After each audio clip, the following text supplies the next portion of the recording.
One of my biggest pet peeves, because it's still thrown out there.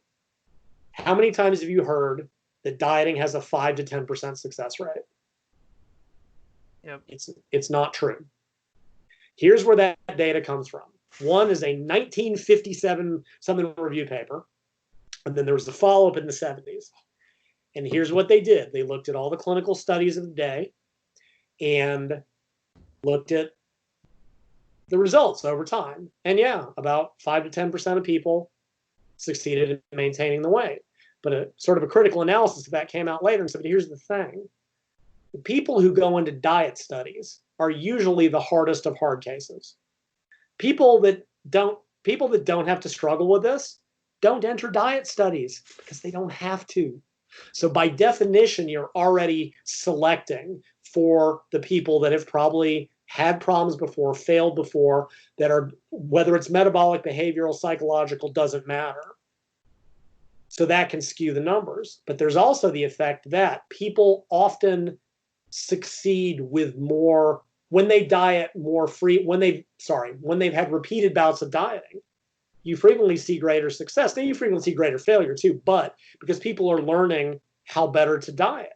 So if you follow a group of people over a single diet, you're probably seeing an artificially decreased success rate. Because let's say you take that 5 to 10% out and you keep the other 90% on. And over the next study, another 5 to 10% is successful. And another 5 to 10%. Suddenly we're now at 15 to 30%. But looking at acutely the hardest cases can be, and again, I'm not saying 100% will succeed. If I could, again, if I was willing to line my books, I would make a lot more money. I wish I could tell you. But I think simply there are better and worse ways to do it. And those statistics become very self-fulfilling because what do we hear now? Nobody succeeds at weight loss. Well, that's not true. Clearly they do. Am I saying it's easy? No. Am I saying there are roadblocks? No. But as soon as you tell someone you're going to fail, well, why bother? Don't even try because you've just convinced them that they're going to. Not saying believing you're going to succeed will make you succeed, but you're a lot more likely to avoid, and then there was several research papers after that. There's a guy in the 70s who was just decided, he was like, I don't buy this. And he took what is admittedly weak science. He just took a survey of people in his area. And it was a combination of university students and sort of blue collar workers in some mid New England city. And he looked at dieting and smoking, quitting smoking, which has about the same horrible success rates. And when they were asked, something like 30 to 60% reported successful of some degree. And some of this depends on how you define successful weight loss, but it doesn't matter. And most of them said, I didn't use a commercial program. I didn't use a diet book. I did it by myself. These people are not represented in clinical studies. And people have tried to replicate that they didn't get the numbers as high as he did, but it's like, yeah, when you start to look in other it's like it's closer to 30%, which again isn't great. I seriously think we could do a lot better, but it's a lot better than 5 to 10%. And the only thing I will truly end on, do you know who Heather Robertson is? I don't. She's great. She's a new. They're sort of she's one of two people. Her and Darko Botic, who they both do podcasts. And as opposed to most of us in the fitness space that have never been extremely overweight, that have exactly no conception of this, that have we can have empathy or with sympathy without truly understanding. She lost over 50% of body weight. She's got a podcast called Half Size Me. Darko, same thing. He was extremely overweight, and they do but they have a different perspective on a lot of this because they lived it. And she has a quote that I love that says, don't be a statistic. Because it's great for me to say that 70% of people or whatever the numbers are unlikely to succeed. That says nothing about any given individual. And I'm not trying to give anybody false hope. I said, I wish I could tell you that I had the secret. Secret is to diet more. There are more and less effective ways to diet. Dieting culture is very toxic. One of my favorite things, you've probably seen this. There's a 1960s Barbie. You know where I'm going with this? I think so. And it comes with a scale and a diet book. And the diet book on the back, you turn over and it says, just don't eat. It's awesome in the literal sense of the word and that it induces awe. It's not awesome in a good way, but that tells you where the dieting mentality has been for decades. My mom told me stories about her when she was younger, people dieting, they would go and they would eat this just cottage cheese on lettuce. It was just like this dredge. They hated it. They were miserable. All you ate was horrible diet. Are we surprised it failed? That the less you ate, the better. And again, a little weird coming from a guy with a rapid fat loss approach, but there are better, if you're going to do an extreme diet, at least do it right. Dieting culture is just so bad that you must be perfect. That comes out of the orthorexics, that if you don't eat these 6 foods, you're dieting wrong. If you don't eat 6 many, there's so many things that are just doing far more harm than good. But realizing that in any given individual, you might fail. Statistically, you probably will. But that doesn't mean that if you do things in a better way, that you automatically will. And I'm glad that there are folks like you, there are podcasts that are trying to get the better advice, the non-toxic, to get rid of that toxic dieting culture that is so unbearably destructive.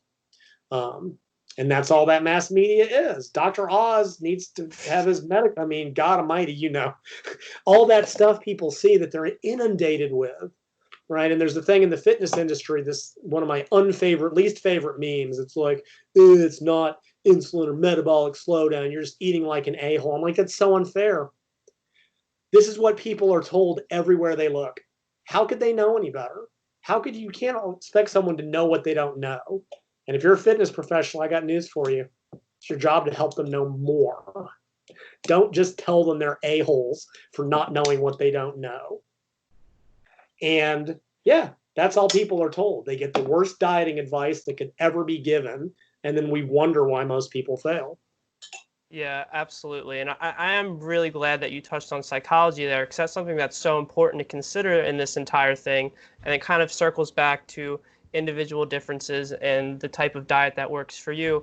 But another thing that you mentioned that I think is extremely important is that dieting is going to take some work. There's going to be some sort of suffering involved. But our point here is with this is that there are many different options, and while they're all going to require at least some suffering, the one for you is going to require the least amount.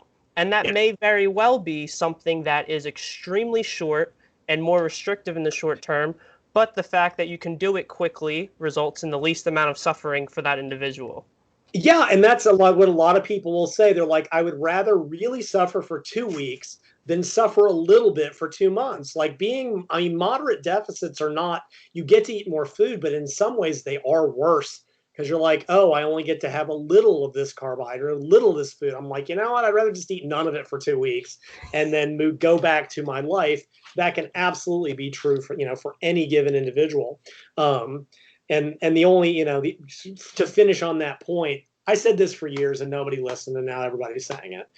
Like I said, they've done every possible diet that could ever be done. There are no combinations left, and they all work in the short term. And then most of them do very poorly in the long term for reasons we've talked about at length. And the conclusion has been, or if there's a difference on the average, it's like 2 pounds over a year. Everyone likes to prattle like, oh, low carb is superior and you lose all this extra weight. Over a year, the difference is about a kilo. It's about 2 pounds, which whoop-de-doo is not clinically meaningful or relevant. And the conclusion is that the best diet for any given individual is one they can stick to. And you really can't, and like I said, it needs to have enough protein. It should have a resistance training component. And beyond that, everything else is negotiable or context specific. I said, if I'm dealing with an endurance athlete, I am going to bump their carb, but their calorie expenditure is so high. Of course, their carbs are going to be higher. If you're the average sedentary or person lifting weights 3 times a week, gram per pound of carbs is more than enough, which will give you enough food flexibility, enough ability to eat the things you want without it being so excessive that you're eating too much or it's pushing other nutrients out. Moderate fat, get enough protein. That's the one that changed. You've seen this. People that are on low protein diets, as soon as you get them to bump their protein, they're like, it's life-changing. It is just like, suddenly they're like, oh my God, I'm not hungry all the time. Blood sugar is stable. And that's why, again, it still baffles me that so many mainstream RDs, and that's because it's the the RDA handbook. That's just what it says. And I'm like, we have 20 years of research now, at least, that you need more protein and they won't. They won't do it. It both baffles and frustrates towards angering me because it's doing so much harm. Because that one thing can be such a game changer. So. Yeah, I'm in the same boat. There's definitely a lot of things still going on in the nutrition field that we kind of discovered like 15 years ago, like this isn't how it should be, but for some reason, the tradition carries on. I think this was an extremely thorough outline of, very low calorie diets, the science behind them, who they might work for, who they might not work for. You've been extremely generous with your time. I do have a couple of more specific questions within this, if you're willing. Oh, absolutely. All right. So something in your book, again, this is over a decade ago, so I am just really curious whether you have any new updates or different opinions on certain things. And one of those is meal frequency or timing. So if I remember correctly, in the book, when we're talking about a very low calorie diet, you only have so many calories to work with. You're not going to be eating 6 meals per day. But you did kind of mention for those with the ability who are on the higher end of this range, maybe you eat 3 to 4 meals per day. Right now, within the nutrition space, I don't know if you're really into nutrition Twitter, but 1 meal per day is a very trendy dieting style at the moment. Do you have an updated position on meal frequency? Have you seen anything in the literature that might suggest a lower meal frequency would be beneficial for suppressing hunger during dieting conditions? Yes and no. I will say I was on Twitter for 3 days and I couldn't deal with it. It made Facebook look positively moderate. I just couldn't. I just had to turn it off. It was awful. And I just don't. Anyway, so all of that, intermittent fasting means many different things to many different people. And early on, actually one of the earliest 1 meal a day approaches was called the warrior diet. We're going back to the 2000s before most people got to realize I'm old. I'm 50. I've been in this industry since the internet started. I was there in 1994. When the internet began. I've been around people, there's guys now, the new sort of fit pros, they're like, yeah, I grew up reading your stuff. I'm like, oh, I'm so old. And I watched a lot of that develop from the 1 meal a day. And then a lot of the intermittent fasting research started to happen. It was frequently like that. And then we got like the athletic interpretations, like lean gains, where rather than a single big meal, it was, you trained in the evening, you had a small meal and then trained and then had a couple of bigger meals. And then you get into some of the alternate days. And these are all technically intermittent fasting approaches. There's one, the 5-2 diet, where you eat at maintenance for 5 days and then do like 25% calories for 2. And actually, it's pretty good. Like when you do run the numbers, when you're generating a 1,500 to 2,000 calorie deficit across 2 days or whatever, for like actually that works pretty well. So yeah, there is actually, so the history of this, if you look at the meal frequency literature, it's really interesting. Back in the day, people thought that eating more frequently would make you gain weight. And it did because people were adding snacks to their normal daily intake. And they were eating more. Then we got to the 80s and it was 6 mini meals and there was all this research that higher meal frequencies did this and did that and did the other. And when you started looking them, they were all totally unrealistic. One of them was like, we compared 3 meals a day to 17 micro meals. Like, okay, I don't know. I remember one that was like, we compared 1 meal to eating every 30 minutes for 3 hours. And I'm like, okay, interesting, but relevant? No. And then we sort of came, and then all the intermittent frequency stuff, intermittent fasting, which certainly seemed to have health benefits. And I wrote years ago, all this stuff, a higher meal frequency does not stoke the metabolic rate, right? It's still out there and it's still wrong. Missing a meal does not slow metabolic rate. All this came out of rat and mouse data. The problem is that rats and mice have a lifespan that is like, that they age basically 3 to 7 times faster than we do, if not greater, right? A mouse lives for like 2 years. Rat lives for like 7 years. 1 meal for a rat is like 7 days for a human. And we know that, I mean, a hummingbird will die if it misses a meal. Why didn't that ever get installed into the fitness mentality? And if you fast completely for 4 days, your metabolic rate will actually go up by about 5% because of the hormonal response. So that whole idea, it's still out there sometimes, but it needs to go the way of the dodo. So there was no, even the blood sugar stuff were these ridiculously irrelevant studies. There have been a couple of papers that a higher meal frequency, again, usually in the obese or overweight, actually makes people hungrier. And I think it's a couple things. One is for some people, eating makes them want to eat. But there's a reality of if you're on lower calories and you're trying to eat 6 meals a day, it's not a lot of food, right? It's one thing if you're a larger male dieting on 2,500 calories and 6 meals will be 400 calories a day or 4 meals will be 600. That's a decent amount of food. But you're going to tell me that a smaller female who may be dieting at 1,200 calories or less, 200 calories, go look at how much food that is. It's like 4 bites of food. That is not a meal. That's not even, it's barely a snack. And that's super duper unrealistic. So I've written, for years that, 3 to 4 meals as an average is probably about right. But even then we get into issues. And again, usually smaller dieters, smaller females. If you've only got 1,000, 1,200 calories to work with, even 4 meals is 300 calories per meal. It's very small. You may be better off skipping breakfast and saving them till later in the day and eating. Now you've got 400 calorie meals to play with. Or if some people even 100 calories of protein, just a little serving of chicken, protein or whatever is enough to stave off their appetite. And have a couple hundred calories earlier in the day, have a small meal before you train, it's in the evening training, get a couple of larger meals. You can maybe be semi-sociable if you have a family or whatever. And then you can eat enough before bedtime so that you don't wake up at 2 a.m. starving to death, because that sucks. And at the 1 meal a day thing, I think, again, it's always yes, 1,200 calorie meal would probably be awesome and will be very filling.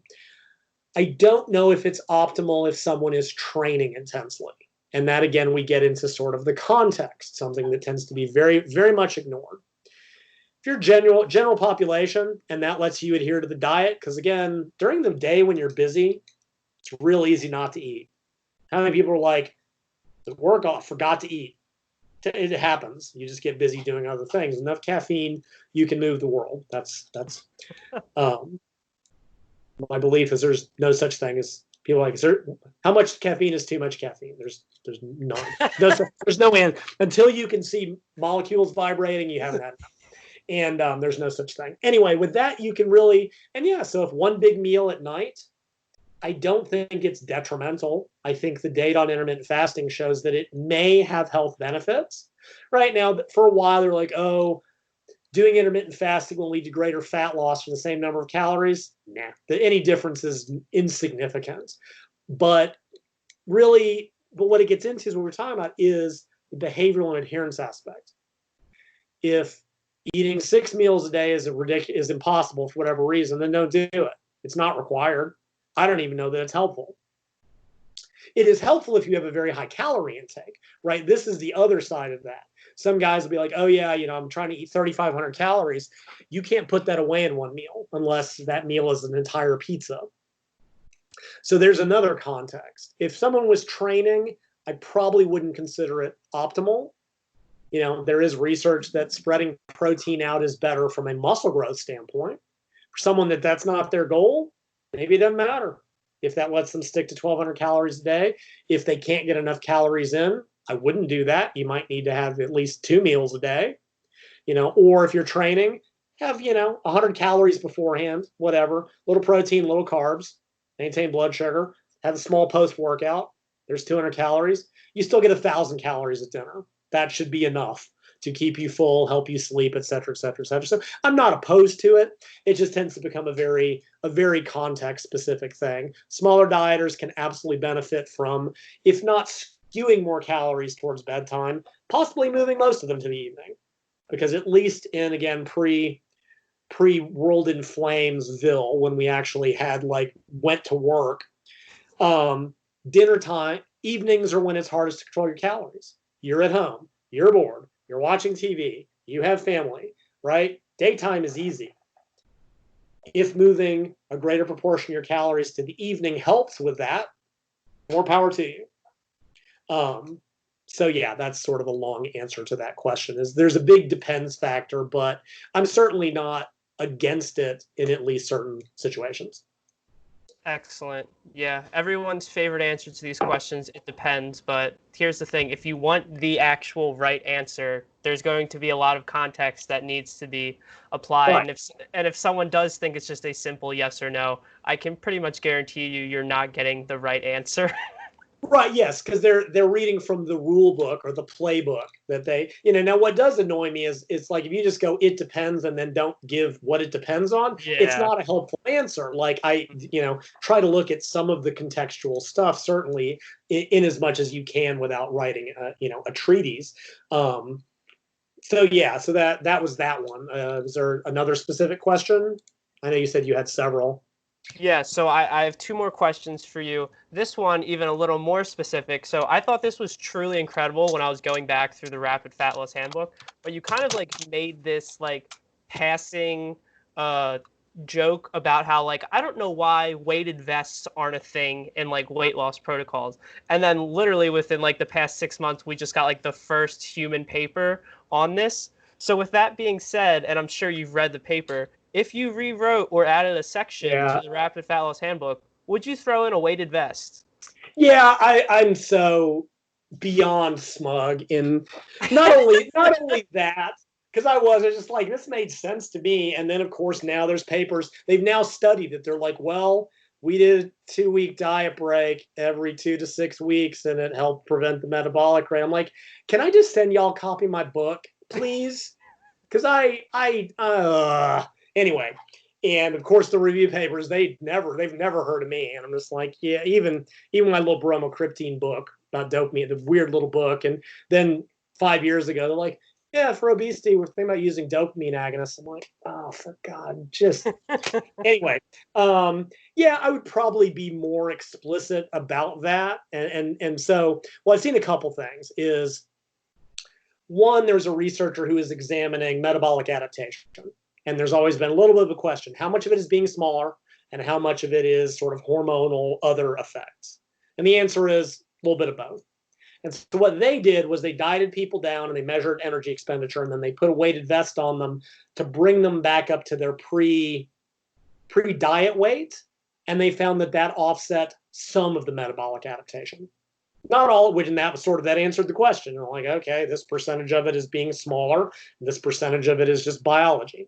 And then there was the paper that came out recently that was actually looking at something they were looking at something very different.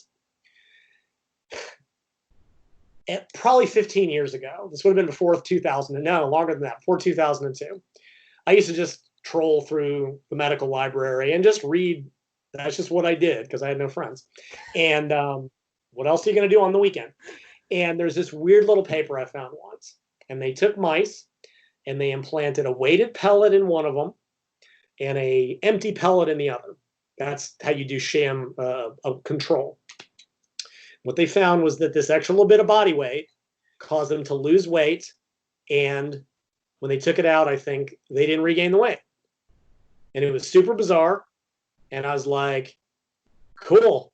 We can't do anything with this, but all right, neat. And animal research very rarely. And so this study that just came out was looking, if you read the introduction, they're just they cite that paper. They're like, we have posited that they call it a gravitostat. You got to realize that scientists love the stat. Over the years, we've had the protein stat, the glucostat, which is carbs, the adipostat, which is body fat, or no, is fat, the lipostat, which is fat, a body fat. I'm like, y'all are killing me. Between that and the ohm, everything is a microbiome and a skeletal proteome. I'm like, you guys are just killing me with this. Anyway, they wanted to study the posit was that the body that there's a gravity related component to all this. that they studied in, and they cited that old mouse study. I'm like, I read that 20 years or whatever it was. It would have been before 2002. So that's the last time I went to the library. And they're like, we're going to test this. And they put weighted vest at whatever, 10% of body weight or whatever it was, and did the other, and they didn't. And they're like, oh, they lost more weight. And we pause it. I'm like, well, I think a simpler explanation is that they just burn more calories during activity. Like, I think that's probably the easier explanation. I'm not dismissing that as a possibility. There has been some recent evidence that bones, we now know, are part of the stress response. There's part of this hormonal signal. There is possibly, I'm willing to be wrong that there's more going on with this. But if nothing else, from a practical standpoint, I know some of the physique coaches have been doing this in the last few years, right? As their dieters get very lean, the body is fighting back so hard. The metabolic adjustment is so hard on all components. Part of it just being you're exhausted all the time and you don't want to move around, right? Your knee just drops through the floor. And they've started doing that using weight vests to offset the weight loss, just to keep energy expenditure a little bit higher than it would otherwise be. So yeah, like, I think there's absolutely merit to that. One thing for anybody considering it, you do need to ease into it. They've used them with athletes, which is a little bit different. Because they're doing a lot more high impact stuff. The usual rule of thumb is like no heavier than 10% of total body weight. I don't remember what they used in that paper. It was probably something very similar to that. Vest, grab it, stats, PubMed. Yeah, there it was. It was called Increased Weight Loading Reduces Body Weight and Body Fat in Obese Subjects. The high load was a 11% weight vest, and the light load was a 1%. So it was just like the weight vest. So, if you get one of these things, start with like a few percent of body weight. So, if you weigh 206 pounds, do that for a couple weeks of regular activity, walking. Joints, knees, ankles have to adjust to this. Every couple weeks, throw in a couple more pounds, so that it's so great. And unless you're doing something extreme, your body weight will be dropping. That will be sort of offsetting the body, so that your body weight, your effective body weight, is staying the same. That also assumes that you're not reducing. And that's another reason, if you go too heavy too soon, you'll probably move around less because it's such an uncomfortable increase. By doing it so gradually, it's just like, oh, I'm just kind of staying where I'm at. But yeah, I would probably, rather than throwing at as a, hey, here's a neat theoretical idea that I'm guessing at that might work. Yeah, there's definitely something to it. They will make you sweat like crazy. They will make you sweaty as all hell. Make sure and get a good one that's, also when you add weight, make it even front and back, or it tends to hang very strangely on your shoulders and very strangely on your low back. They've got some ridiculous weight vests. They've got some for the big guy. They're like 120 pounds. And that would just be, imagine carrying around a 120-pound barbell on your back all day long. So yeah, absolutely. There's, like I said, I'm a little smug about that one, but I'm a little smug about a lot of this stuff. So, but yeah, I do think it definitely is a worthwhile strategy. Every little bit helps. Very cool. So last question for you today. If you're not familiar with the podcast, we are primarily a bodybuilding podcast, but okay, considering my background in nutrition, I do like to get into like the general nutrition side of things and nutritional strategies, basically to help everyone, because again, we are in an obesity crisis, and we did touch on physique athletes a few times throughout, but to be a little more specific here, basically for natural bodybuilding, it's become pretty popular. A contest prep is somewhere in the realm of 6 months. It's almost the bare minimum nowadays. And the reason for that is that we can use a very conservative rate of loss in order to preserve the most amount of muscle possible. Yeah. But ultimately, show day is show day. And if you're behind the 8 ball, you need to do something to compensate. Right. And that might very well be some sort of rapid fat loss approach. If you have to take that route, it is what it is, but people are probably going to be concerned about muscle loss, even if it's only for 2 weeks of rapid fat loss.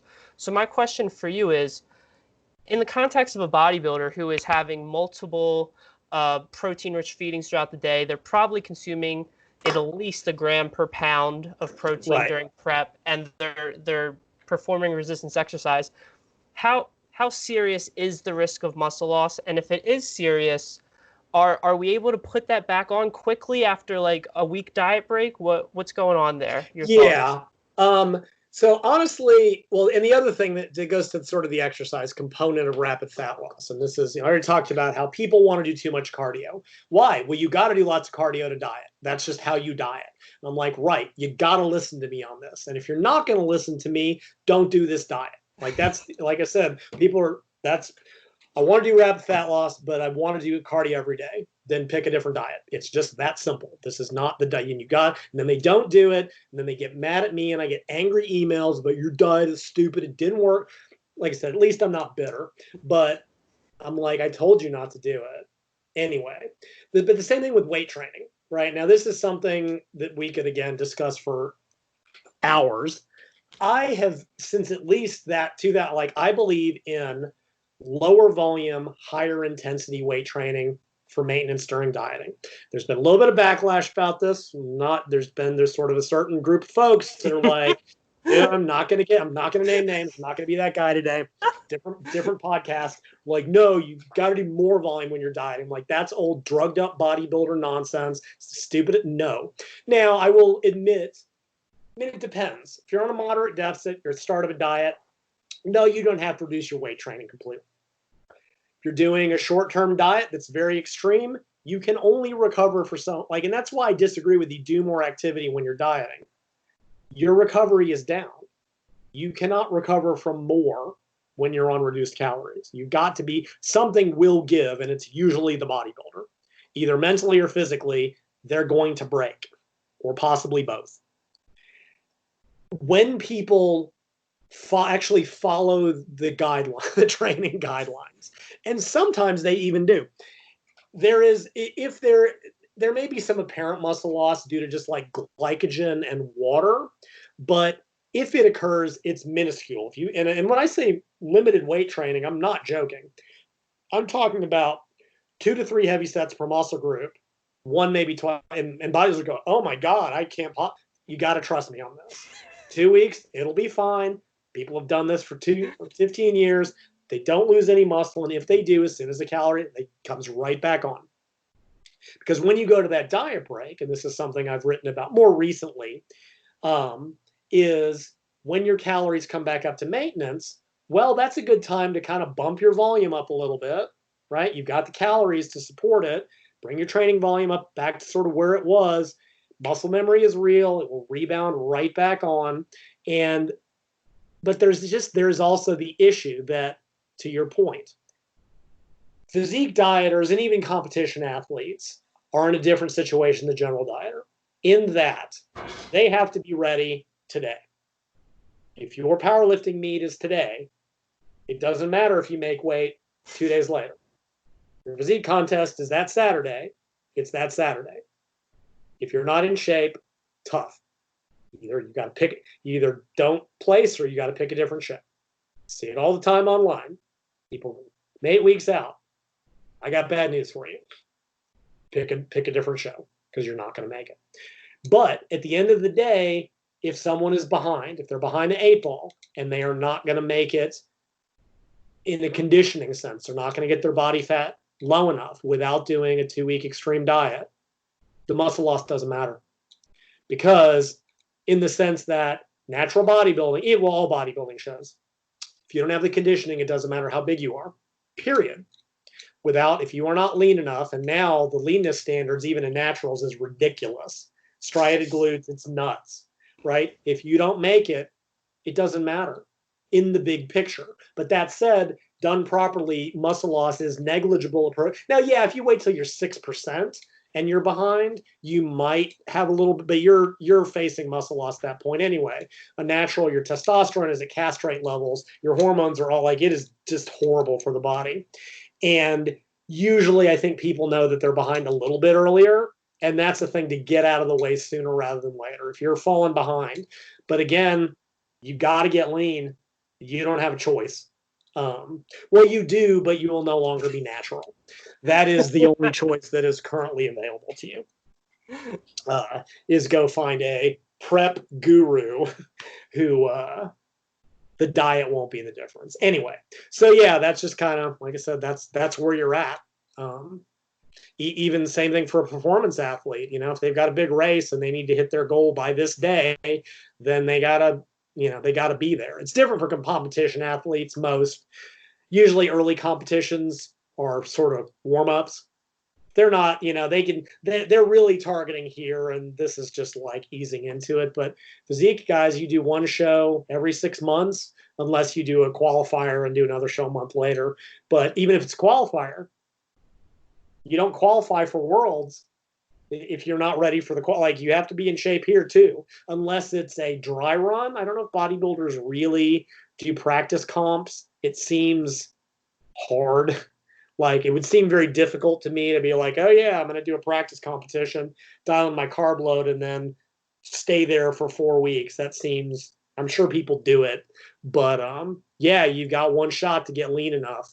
So if you've got to give up a pound of muscle to do it, then start your diet 2 weeks earlier next time. That's my best advice. I mean, that's what it comes down to. Start your diet earlier. Yeah, I completely agree. It's, if you get to that point, it is what it is. It's the risk you have to take, because again, when it comes to the natural realm right now, if your conditioning isn't insane, then don't plan on winning a show. Yeah, and you don't, so much of that really, like, talk about toxic dieting culture, toxic prep culture. Because I remember back in the day, and it's interesting to watch that shift, right? Because back in the day, you'd hear the pros go, yeah, diet for about 12 weeks. I gain weight as I come into the show, right? It was awesome. It was absolutely fantastic. And it was like, yeah. And suddenly it's like, why? Because you're switching out your drugs, switching from the androgens, the anabolics, and all that other. And when you've got enough Clen, T3, growth hormone, and DNP, if you're a madman, yeah, you can get in shape in 8 weeks. But naturals and they were starting at 10, 12% body fat. They had to lose 10 pounds of fat in 12 weeks, whatever it was. If you're 200 pounds at 10% body fat, that's 20 pounds of fat. To get to 5%, it's a 10-pound fat loss. That's nothing. Then you had naturals trying to mimic that, starting at a much higher, they're much fatter than they thought. And the internet is terrible for this. Go to some online forum and put up a picture, and a woman is 28%, and it was like, oh yeah, you're like 18. And then they come to my forum, I go, I got men too. I go, I got bad news for you. You're still 23%. Well, they said I was 18. I don't care. You're not there, and you're not going to be there. And they would try to diet for 12 weeks. And that's when a lot of the stuff about the muscle loss came about, because they had to diet so hard. I think, and also steroids improve protein retention. Naturals, and this will run very contrary to logic, probably need more protein than steroid users, because the steroids are helping so much. And I know Eric Helms did a big review several years ago, and it was limited data, and we need more, but he was like, in naturals, and some of it depends on if you use total body weight or lean, I use lean body mass, may need up to 3.3 grams per kilo, 1.5 grams per pound of lean body mass. To which I go, yeah, what did I write in my protein book in 2008, guys? Whatever. So, for that reason, I'm like, for a lean natural. Now, again, if you work it out with 1 gram per pound of total body weight, gets you close to 1.5 grams per pound of lean body mass. But yeah, you had drug users doing 12-week diets, very little. I don't even do cardio. Well, you don't need to when you've got clenbuterol and thyroid medication. You don't need cardio. And they were doing 2-hour short rest period weight training workouts, because that was the training of the day. They didn't need cardio. Naturals did it, and it was a disaster. Lost too much muscle, didn't lose enough fat, didn't get into shape, cracked their diet. They would follow the carb load guidelines. Pros were like, I finished my carb load on Friday. Right, because you have diuretics to get the water off. Naturals have to finish at least Thursday, because they need a day to manipulate the water weight in case, so they don't come in puffy. Because if they're not dry and ripped, you cannot place in the modern era. Great insight. And I do really appreciate you touching on the training aspect as well, because that's definitely something important to consider when you are having to abruptly shift your nutritional strategy. But that's all I got for you today, Lyle. Yeah. This was a absolutely phenomenal episode. I know I thoroughly enjoyed it. Yeah, me too. I know the listeners are going to love it. I think this is kind of a mic drop episode for you. I think most of your podcasts are like that, to be completely honest. Extremely thorough, lots of insight and practical takeaways for everyone. But yeah, per usual, fantastic. Well, good. I hope somebody gets something out of it. And it's fun. Everyone's like, if you've got time, like, I love hearing my own voice. It is like, I do enjoy, I've spent my 25 years in this industry. Like, I like that there's so many more people really trying to get better information out there. I mean, there's still a lot of junk, there's still a lot of just tragically, and that stuff's never going to go away ever. But the more we can get it out there, it starts to accelerate. And the more people that know good stuff and the more successful people we get who aren't, neurotic, obsessive psychos, the better it gets over time. So yeah, I'm always happy to do stuff like this. I'm sure, 2 decades ago or whatever, your will die out in, a few years. And then here we are 20 years later and you're like, wow, these things still exist. This is insane. Somebody put a paper up in my group yesterday that was like, well, can we really say that high protein isn't bad for kidneys? I'm like, still? Really? Still? In 92? And you go look at, and you've got some people that are very biased against high protein for whatever reason of their own. And you look at the paper and they're like, well, in mice, we showed this, and then here's this irrelevant case study. And they love those. They love these case studies of some pro bodybuilder eating a lot of protein, got kidney damage, and they conveniently leave out the pharmacopoeia of drugs. I see these kind of case studies all the time, and they're like, well, there's one on DNP last year, and there was like, it was a sad case. It was a female with an eating disorder, with anorexia, taking a bunch of other drugs, who decided to use DNP, and the case study was like, DNP will kill you. And I'm like, are we going to ignore the other pathological things that existed? Maybe not. Cocaine? No. Okay. But yeah, it's still, some of these will never die for whatever, or at least until the next, a new generation. I mean, scientists get married to their stuff. I get married to mine, and invariably science changes when the old generation dies. And then the new generation comes up, and then they get married to their stuff, and, rinse and repeat. So yeah, anybody who's out there trying to get better information, I'm definitely want to help. For sure. And with that in mind, Lyle, where can people go to find out more about you? I noticed on your website that you're finally doing some consults. I'm sure there is a large amount of people applying for that. So yeah. Okay, so my website is bodyrecomposition.com. It's been around forever. I've got still like over 400 articles on anything. Like, people wonder why I'm not updating right now. It's just like, I've run out of stuff to talk about. It's probably on there somewhere in one of those articles. My store.bodyrecomposition.com, written like 14 books at this point. My first book on the ketogenic diet, which nearly gave me a nervous breakdown, rapid fat loss, guide to flexible dieting, ultimate diet 2.0 for lean dieters and stubborn fat. The protein book, which was also, again, nearly gave me a nervous breakdown. Every 10 years, I do a book that tries to kill me. I do this research-driven tome that and then of course I did the women's book in 2018, which was a nightmare because I was having to learn so much from scratch. And, all of that. So that's on my store. And then I am doing online consultations now, just hour. I'm not doing coaching. I'm not going to tell you to not eat a tomato tomorrow. I don't do it right now.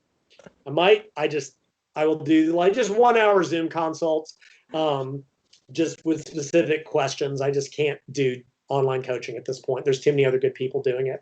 The best place to find me, well, I've got an Instagram at McDonald Lyle. Mainly dad jokes. Do not go there expecting content. When I update, it's dumb jokes or whatever stupidity is on my mind at a given time. I just don't use a lot of Instagram. I gave up on Twitter. Facebook's the best place to find me. I've got a personal wall, but my Facebook group is extremely active. Again, bodyrecomposition.com. I'm there daily. I always like to point out is I have a tremendous number of experts in their own field in my group. I tend to sort of draw those folks that are very evidence. Like, yeah, we get some goofy stuff too, but that's fine. It's the nature of the world. But anything that I can't address, and there's many topics, it boggles my mind. Someone asks a question on some insanely obscure topic, some disease condition I've never even heard of. We will have 4 people that have dealt with it. We will have 2 medical experts I'm just like, you have got to be kidding me. And I learn daily from these folks. We've got 4 top-notch physios, great OBGYN to answer women's medical stuff. One that came up recently, I got a question, and a woman had very, very major surgery to her down there, like really severe, something like made, and want to know when they could come back to exercise. And I had a woman who had never seen post before go, yes, I'm actually like a vaginal rehab expert. And I'm like, my group is just stupid in a good way. Mm-hmm. And I do like to mention, finally, just because I think he needs more love than he gets, this guy in my group named Trevor Bunch. He runs a webpage called The Fit Bunch, and he is a double below the knee amputee that does a tremendous amount of content, or all of his content, on adapted exercise. I think predominantly for lower body amputees. I don't know if he addresses. Now, this isn't information that I would ever probably personally use, but watching it and listening to some of his stuff just made me think about things differently. It's stuff that, again, you don't think about. I've never, other than injuries, never really had to think about, and it just sort of gave me a different perspective. And I've got some people in my group that do have various physical disabilities, disabled athletes that do parasport and things of that nature. And like I said, it just gave me a different perspective, and I just like to give him more publicity than I think he gets. So that's Trevor Bunch of the Fit Bunch. And so that's my group, and you'll find me there all the time, either answering questions or being mean to people, sometimes both. And I'll be sure to list all of those resources in the show notes. I strongly encourage everyone to check out Lyle's stuff. It's just truly fantastic. And I'm sure after listening to this episode, if you don't already own some of his books, you're going to be highly interested in getting that in your life. So that does it for another episode of the Muscle Memoirs Podcast. Thank you so much, everyone, for listening. Until next time. Thank you. Thanks for having me.